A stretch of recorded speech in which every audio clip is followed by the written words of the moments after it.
Kirchhoff's law. Electric current में Kirchhoff's law की बात करें तो दो तरह के किरचॉफ्स लॉ होते हैं। पहला किरचॉफ्स करंट लॉ,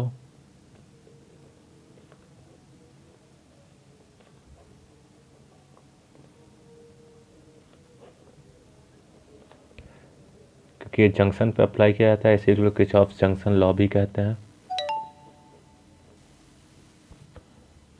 किरचॉफ्स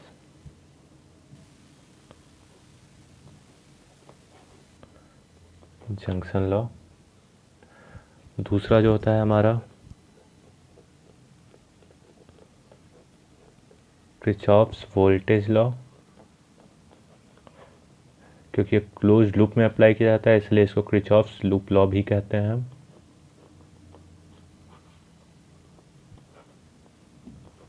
ठीक, तो सबसे पहले हम किरचॉफ्स करंट लॉ के बारे में बात करेंगे, जिसको हम केसीएल से भी डिनोट करते हैं। किरचॉफ्स करंट लॉ, या इसको केसीएल भी कहते हैं। ये लॉ कहता क्या है? ये लॉ बेस्ड होता है कंजर्वेशन ऑफ चार्ज पे। तो इसका बेसिक प्रिंसिपल क्या है? कंजर्वेशन ऑफ चार्ज पे बेस्ड है। It is based on conservation of charge. ठीक, इसके अकॉर्डिंग हम कहते क्या है? किसी भी जंक्शन पे, जंक्शन वो पॉइंट होता है जहाँ पे एक से ज़्यादा ब्रांचेस आके कनेक्ट होते हैं। किसी भी जंक्शन पे जितना अमाउंट ऑफ चार्ज इंटर करेगा उतना ही चार्ज क्या करेगा? एग्जिट करेगा। यानी जितना अमाउंट ऑफ इनकमिंग करंट होगा आउटगोइंग करंट का भी सम क्या होना चाहिए? उतना ही होना चाहिए।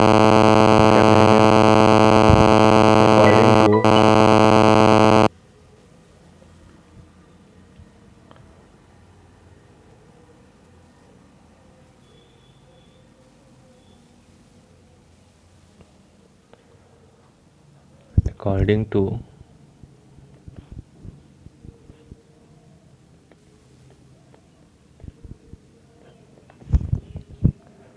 principle of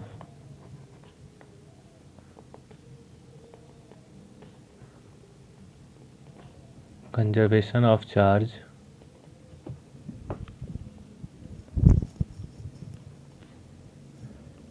at any junction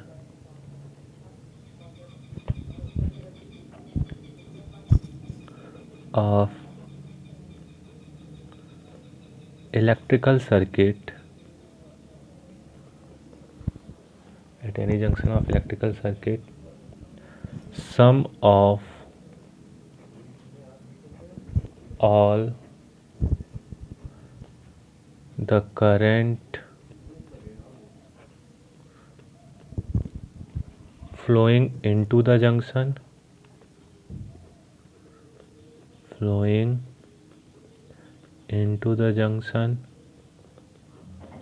must be equal to sum of all the current flowing out of the junction।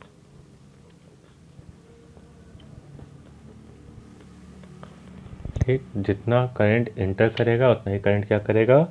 Exit करेगा। एग्जाम्पल के लिए मान लीजिए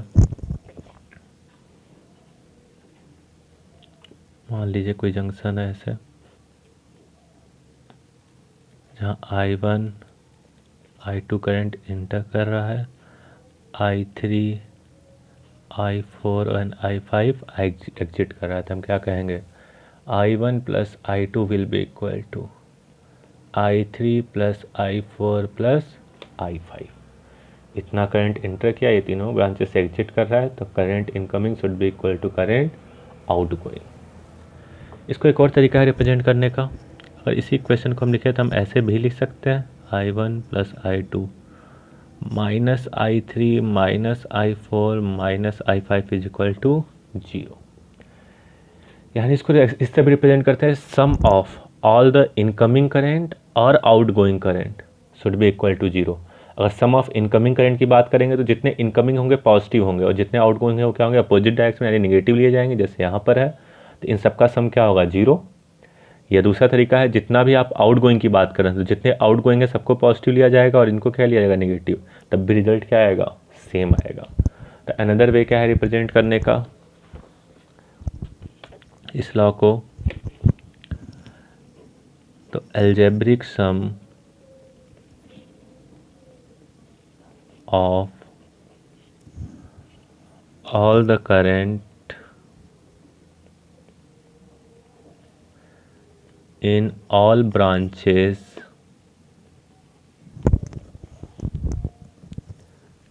कौन से करंट हो, चाहे इनकमिंग हो और आउटगोइंग, या तो इनकमिंग की बात करेंगे या तो आउटगोइंग करेंगे। All the branches at a junction of electrical circuit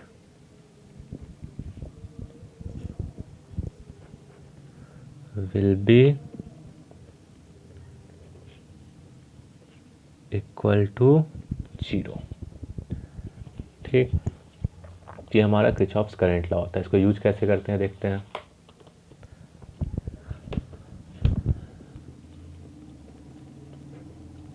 application of KCL किसी सर्किट में, तो केसीएल का यूज हम करंट फाइंड करने के लिए भी कर सकते हैं और सर्किट का इक्विवेलेंट रेजिस्टेंस फाइंड करने के लिए कर सकते हैं। किस किस चीज़ के लिए कर सकते हैं हम, finding current in various elements और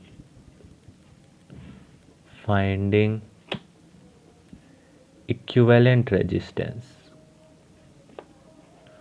ऑफ सर्किट। तो एग्जांपल के थ्रू समझेंगे कैसे हम करंट या इक्विवेलेंट रेजिस्टेंस फाइंड करते हैं। इस मेथड को हम नोडल एनालिसिस भी कहते हैं। क्या कहते हैं, नोडल एनालिसिस। क्यों, क्योंकि इसमें हम हर एक नोड के पोटेंशियल को एनालाइज करते हैं, उसके बाद इसको स्टडी करते हैं। ठीक, तो देखते हैं। सपोज एक क्वेश्चन हमें गिवन है,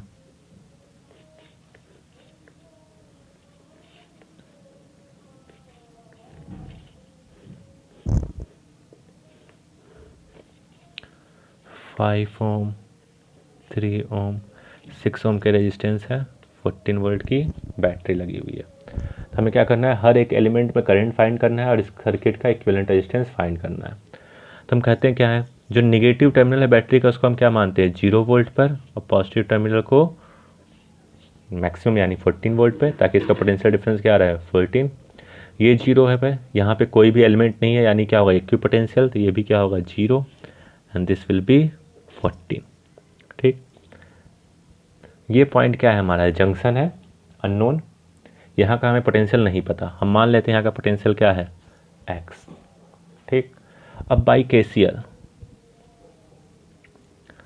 सम ऑफ आउटगोइंग करंट हम क्या मान रहे हैं सर्किट पे, जीरो। आउटगोइंग करंट मतलब इसको हाइयर पोटेंशियल मान रहे हैं, यहाँ से करंट क्या कर रही है, हर एक ब्रांच में आउटवर्ड जा रही है, आउटफ्लो कर रही है, तो इसका सम हम क्या मानेंगे, जीरो। तो सम ऑफ आउटवर्ड करंट यानी दिस पोटेंशियल डिफरेंस क्या होगा यहाँ का, x माइनस 14, आई की वैल्यू क्या आते हैं, v by R, potential difference by resistance यानी 5, प्लस इस ब्रांच में करंट पोटेंशियल डिफरेंस क्या होगा, x माइनस 0 बाई रेजिस्टेंस यानी 3, प्लस इस ब्रांच का potential difference again x minus 0 divide by 6 will be equal to 0। ये सम ऑफ आउटगोइंग करंट बोले हैं। अगर आपका इनकमिंग करंट लिखने का मन है तो यही क्या होगा, इनकमिंग यानी बाहर से अंदर आपका करंट क्या कर रहा है, हाइयर से लोअर फ्लो करता है, यानी 14 माइनस एक्स बाई 5 हो जाएगा, 0 minus x by 3, 0 minus x by 6। Equation same रहेगा, फर्क नहीं पड़ेगा। यहाँ पे मैंने लिखा है आउटगोइंग करंट के लिए। अब इसको सॉल्व आउट करते हैं, एलसीएम लेंगे, कितना हो जाएगा आपका एलसीएम 15, यानी सॉल्व आउट करेंगे इक्वेशन क्या बन जाएगा यहाँ पे,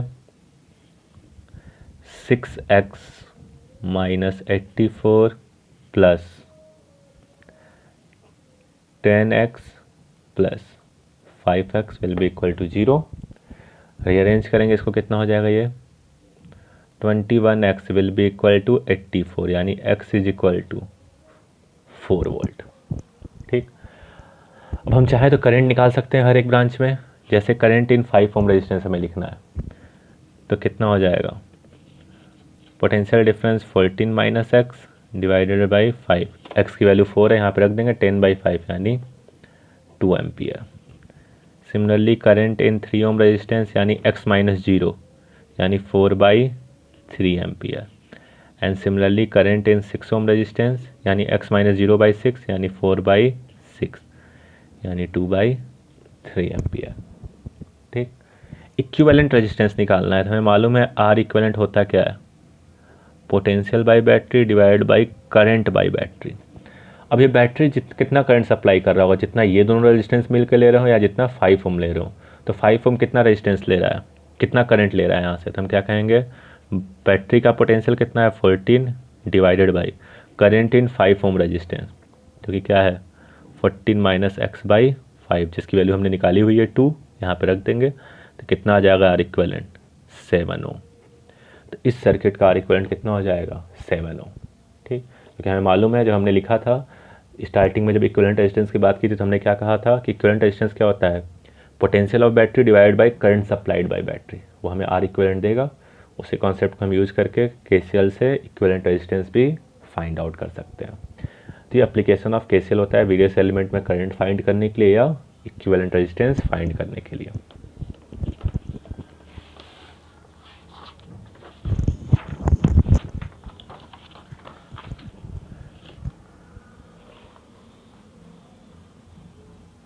थोड़ा सा और क्वेश्चन देख सकते हैं।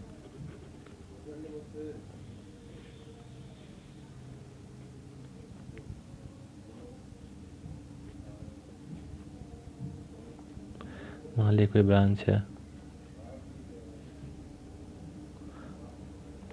कह रहा है यहाँ से 20 एम्पियर, यहाँ से 2 एम्पियर, यहाँ से 8 एम्पियर करंट आ रहा है। What will be the current in this branch. तब यहाँ पे देखिए हर एक टर्मिनल से करंट इंटर कर रहा है, यानी जरूर यहाँ से सारे के सारे क्या कर रहे होंगे, एग्जिट कर रहे होंगे। I will be equal to, जितना आप एग्जिट करेगा उतना ही इंटर करना चाहिए, यानी 20 + 2 + 8, यानी this will be equal to 30 ampere by KCL. Simple है, करंट इस डिफरेंट ब्रांचेस में आप फाइंड कर सकते हैं। अब केसीएल को यूज करके हम व्हीटस्टोन ब्रिज को भी सॉल्व करते हैं। तो नेक्स्ट कॉन्सेप्ट देखते हैं हम व्हीटस्टोन ब्रिज का।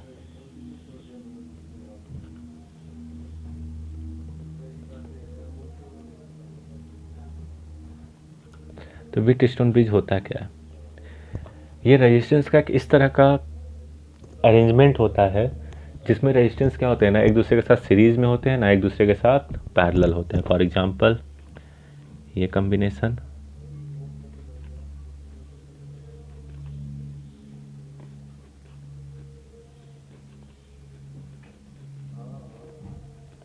इसको हम क्या कहते हैं, Wheatstone bridge. R1, R2, R3, R4 and R5, this combination is known as Wheatstone bridge. अब इस तरह का अगर आपका कॉम्बिनेशन हो तब कैसे हम सॉल्व आउट करेंगे आर इक्विवेलेंट के लिए और फाइंड करेंगे, तो देखते हैं। एक एग्जांपल के जरिए मान लीजिए एक व्हीटस्टोन ब्रिज है, हमें उसका इक्विवेलेंट रेजिस्टेंस फाइंड करना है। हमने कहा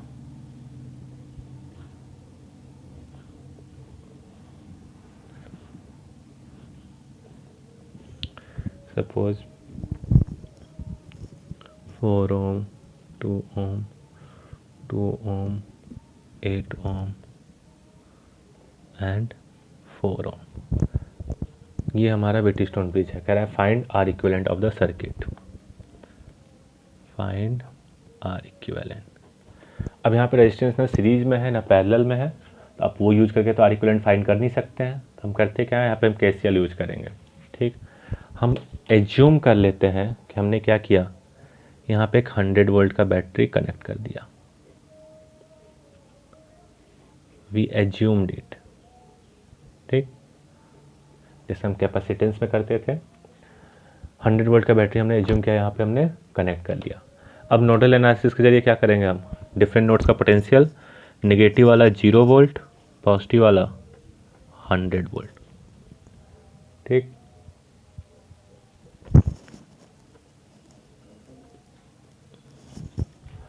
हमसे कह रहा है ये दोनों अननोन पोटेंशियल है हमारे लिए, तो इस टर्मिनल का मान लेते हैं जंक्शन का पोटेंशियल x और इसका y।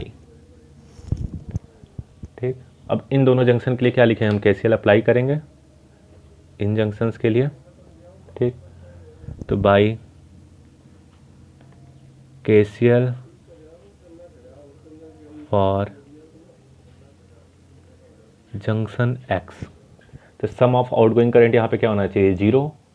तो सबसे पहले 4 ओम वाले के लिए तो x माइनस 100/4 प्लस 2 ओम वाले के लिए x माइनस 0/2 प्लस 4 ओम वाले के लिए x minus y/4 will be equal to 0। इसको सॉल्व आउट करेंगे तो कितना हो जाएगा, ये x minus 100 plus 2x plus x minus y will be equal to 0। तो जब इसको रीअरेंज करके सॉल्व आउट करेंगे तो कितना आ जाएगा हमारा, 4x minus y will be equal to 100, equation 1। Similarly y के लिए लिखेंगे तो बाई केसीएल फॉर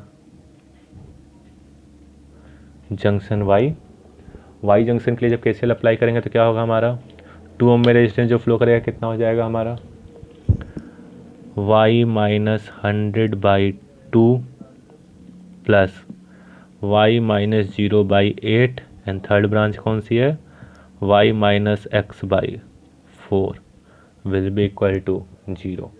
तो रीअरेंज करेंगे हमें क्या मिल जाएगा, 4y minus 400 plus y plus 2y minus 2x will be equal to 0।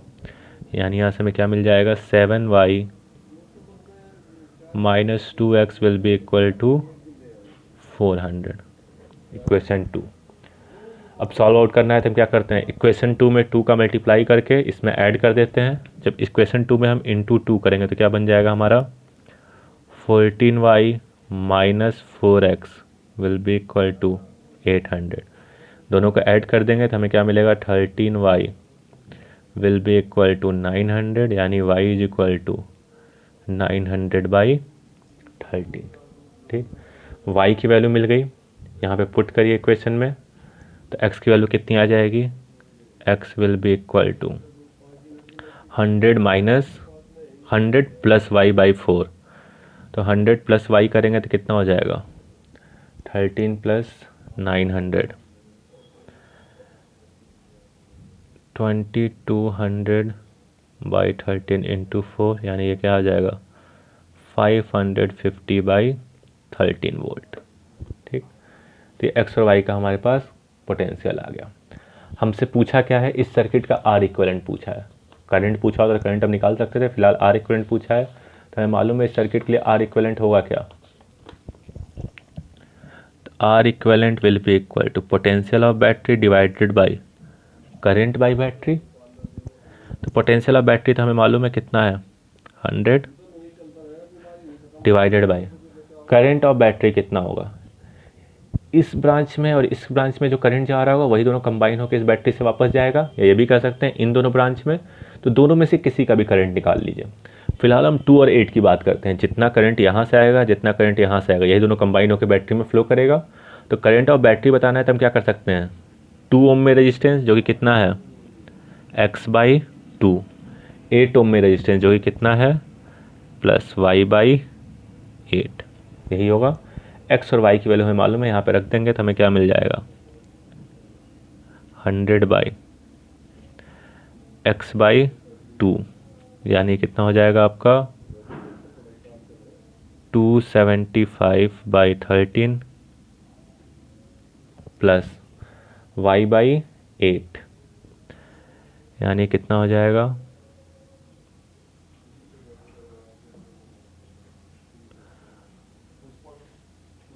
2 से 450, 4 से कटेगा तो आपका 4 2 जा 8 10 2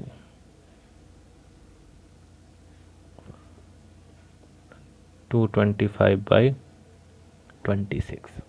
ठीक, इसको सॉल्व आउट करेंगे तो हमें कितना मिल जाएगा, R equivalent will be equal to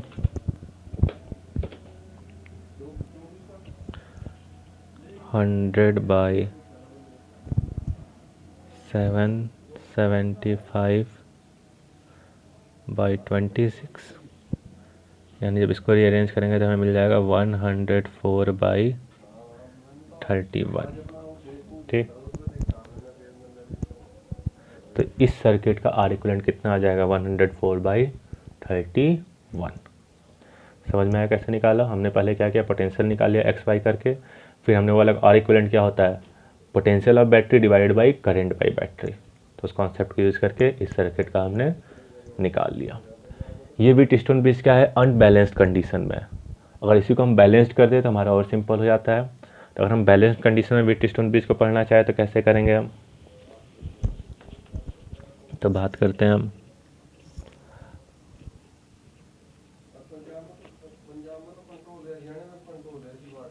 balanced condition of Wheatstone bridge. ठीक, तो किस कंडीशन में व्हीटस्टोन ब्रिज को हम बैलेंस्ड कहेंगे, तो देखते हैं।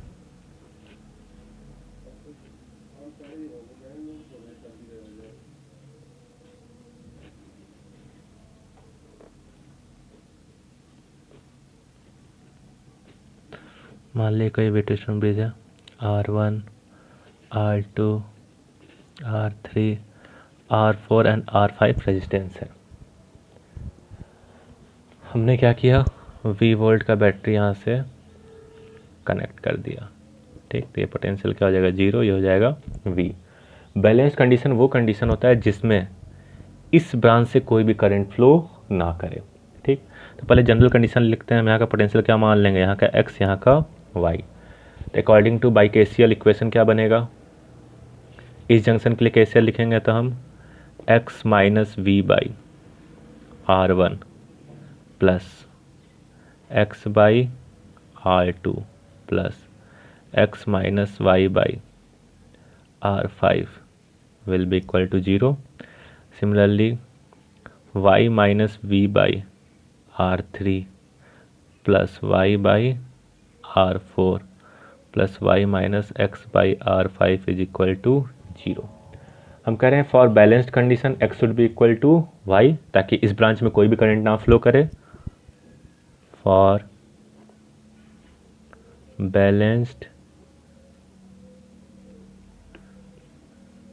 Wheatstone x should be equal to y, ये कंडीशन इसमें पुट करेंगे तो हमारा क्या हो जाएगा,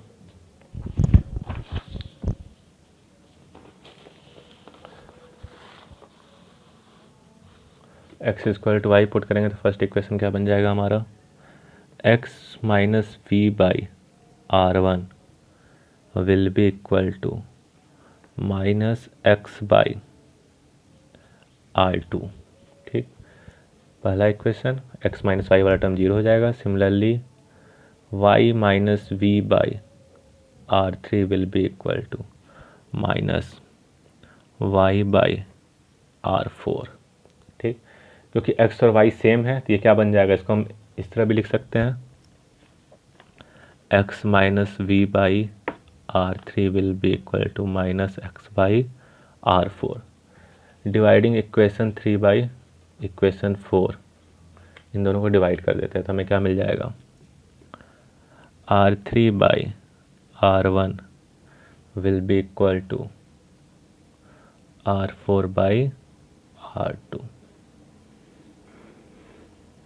या ये भी लिख सकते हैं हम R1 by R3 will be equal to R4 by R2 by R4। तो अगर ये रेजिस्टेंस का रेशियो सेम है तो हम क्या कहेंगे, कंडीशन हमारा बैलेंस्ड है। अब बैलेंस्ड है यानी आप क्या करेंगे, R5 में कोई भी करंट फ्लो नहीं करेगा। तो मॉडिफाई होने के बाद क्या बन जाएगा हमारा व्हीटस्टोन ब्रिज, क्योंकि R5 में कोई भी करंट फ्लो नहीं कर रहा है तो हम उसको रिमूव कर देंगे, यानी हमारा सर्किट क्या हो जाएगा, R1, R2, R3 and R4, यानी ये दोनों पैरेलल में, तो R इक्वलेंट कितना आ जाएगा, तो R equivalent will be equal to R1 plus R2 into R3 plus R4, क्योंकि इन दोनों का कम्बिनेशन एक दूसरे के साथ पैरेलल में है, तो divided by R1 plus R2 plus R3 plus R4। तो this will be the R equivalent for Wheatstone bridge. ठीक, तो ये बैलेंस्ड कंडीशन में है, ये कब है, बैलेंस्ड कंडीशन में। अब बैलेंस्ड नहीं है तो हम पिछले तरीके से सॉल्व आउट करेंगे। ठीक, different types of Wheatstone bridge circuit.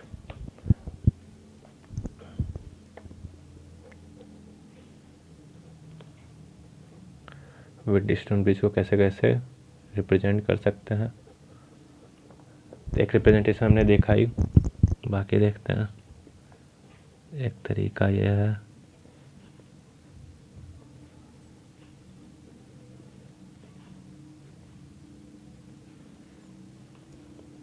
R1 R2 R3 R4 R5।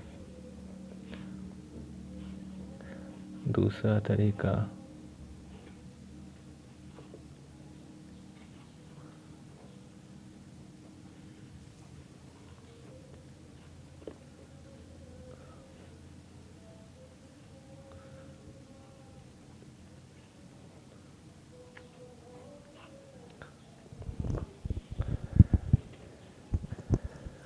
तीसरा तरीका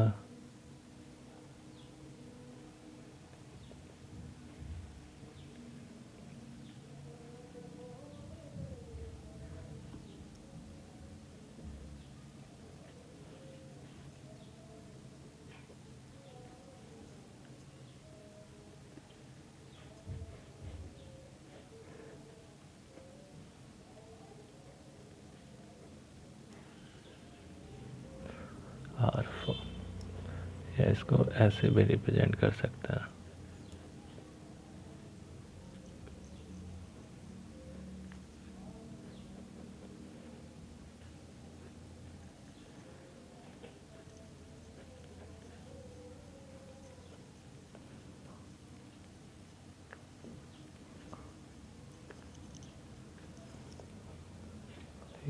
three different ways of representation of Wheatstone bridge होता है।